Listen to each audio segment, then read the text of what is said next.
Welcome to this week's quilting tip. I have it a little bit dark so that you can see the quilting on my table topper. I want you to notice the color placement and how much white is on this quilt, and then it has a lot of contrast with the things that are on my table. So let's talk about this. This was a piece that I hand sewn all of the blocks. Now what I want you to notice is that there's very little color in a lot of this quilt is because I had a layer cake and I wasn't really sure how much fabric this was going to take. And I wanted to stretch it. So I used a unifying strip and corner colors, which are the white. It is a print, white on white. If I really wanted to stretch it even further, I could have used the white as backgrounds in this particular layer cake. But then I got thinking if I was going to do that with all of them, this quilt would have very little color in it. Now that I have gone with that look in several quilts over the years, but this is something that I've learned. Sometimes when you buy a complete collection, like this is a Riley Blake design collection, and it's fabulous. But if you put them all together and you pick one of the colors to be a background color, say this one, many times I have found that it was too mushy. There wasn't enough contrast. If you look at this black here, you see I used the background white with this red print, but it reads to me red. Same with the one in the foreground with the blue. There's just enough blue in there that it doesn't have a massive contrast with that particular flying geese unit. So let me set the camera back down.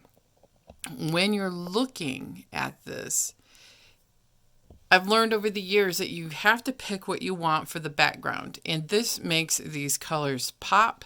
It makes them sing on their own as it's a sampler. I was practicing my hand stitching, and I was able to use the white as a jumping off point for background. So I tried to pick the lighter colors in all of the blocks except for the middle block, which I chose a contrasting color with the blue. I think that it works as a composition, with the colors being evenly distributed around the center diamond layout and then having all of the sea of white. And then the quilting, I just did an all over texture of echoey swirls. So don't have a mushy quilt. I have many of them because I was afraid to break up the collection and introduce something else that may not go with it. I chose the background color, which was pretty close to what was used a lot as the light background color in the fabric. And this I chose white. I think gray would have not worked as well with this particular pattern collection, fabric collection, because I think it would have muddied it up.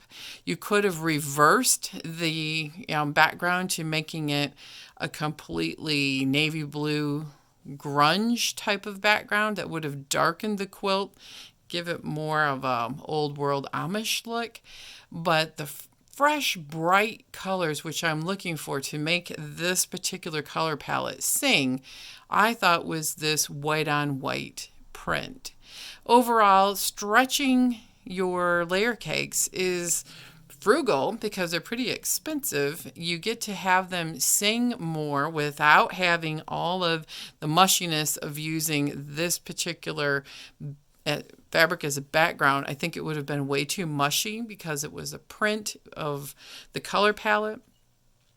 You have opportunity with all of the sea of background color to make the texture really pop with all of the work that you're putting into the quilting. So stretch out those pre-cuts with a very neutral background. Don't be afraid, but at the same time, really look deeply at, this was my inspiration for a background color, was that particular block right there with that white. Because these are white, but they are a little bit grayer than this background print right here in the navy blue here too. It's a very stark white. And that worked. So that's my tip of the week. Stretch your pre-cuts by picking a background color that matches or is very, very close to a deep background color in your pre-cut collection. They will jump off and it will sing, and it will be a beautiful contrast to all of the color. It also gives it a more fresh, modern look if you pick a light or bright color. I don't think a very pale yellow would have worked, or red I don't think would have worked, or even pink. It was the background color and that black. Also, you may ask why I was just goofing around. I had no plan, but that is the center, works quite well.